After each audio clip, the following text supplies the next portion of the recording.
Well, this may be the last segment I do for today. I guess it'd be part 5. When I was finishing up the last part where we talked about the word and different words for word, and I want to say again, of course, the understanding and hiding the written word in our heart and using it as a sword is a God thing too.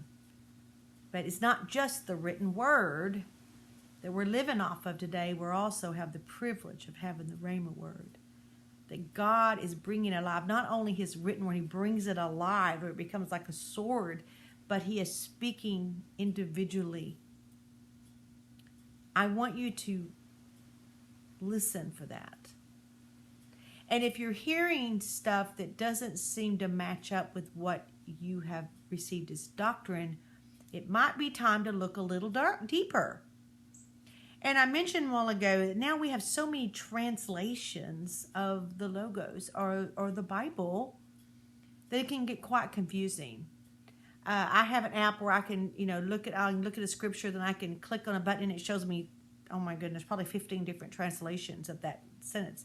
And it's amazing how many people and how many times it's not just a little different, but it actually can indicate something completely different. Mm-hmm.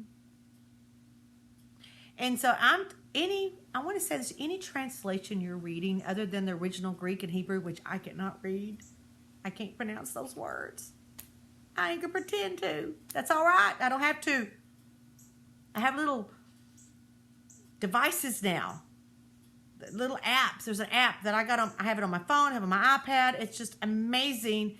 I can just push on it and it gives me the original Greek or Hebrew word. And I have a Droid phone, and that app and that is called My Sword. And on the Apple products, it's called Pocket Sword. And once you download it, it's free. But once you download it, you have to add now like Strong's Concordance, you add commentaries, dictionaries, all kinds of stuff you can add to it. But it's a really neat little tool that has just changed my world. But I want to say to you, I want you to remember that whoever's translating, even back in the day when King James's people was translating from the original to their day, their interpretation went through the screen of their culture of the day. What they believed that the scripture already meant. It's the same way with that today. And whatever you're getting, you can look up a Bible, you can see a lot of Bibles are actually produced by certain people out of a certain denomination. Nobody's just like nothing. They all come with a preconceived idea of what the basics are. This is why we're getting some Leaning Towers of Pisa. Because we're translating the words to mean what we think it already means. Using the Greek and Hebrew, they're going back to that, but it's the best you could do. Of course, it's going to be skewed by our understanding. So this is why I don't have to just depend on all of that. I depend on him. And I believe every word of that Bible is true. I believe it's true. I believe it's the plumb line. Like I said it before, I think it's the foundation. But I also have understood some of the things we're so off on is because we were off on definitions. I'm going to go on a challenge. I'm going to be talking about words that I've studied, that I found myself, they're not the way I thought they were. You may have it. I'm not saying that you're where I am. I'm just saying where I am. There's words that I discovered this morning. And in fact, yesterday I made a video about sin. What is sin? Well, I made it too long and it's not uploaded. I can't get to upload. So maybe I'm not supposed to do it that way. So I'm just trying to do today little 5 or 6 minute blurbs. But we're going to talk about what sin is. It really does not mean what we think it means. There's 2 different words. Like there's 2 different words for word. There's 2 different words for sin in the New Testament. There's other words. There's different words for all kinds of things that we have. There's different words for original translated to different. The love was different words. And when you get the correct love, it means so much more. I'm going to challenge you. Stay with me. I'm going to go through some words.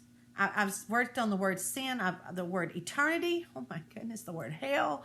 The word, there's just so many that I keep discovering. The word obey. I found as I was seeking, and usually not seeking for that, I'll be looking at something else and then I'm like, oh, wow, I never seen that. Because see, here's the deal. Seekers find. I can be seeking after one subject, after one answer, and I run into other things in my seeking. Oh, it's like a journey. It's like a treasure hunt. His word is like a treasure hunt. And then through it all, I have that little still voice that speaks to me, encourages me.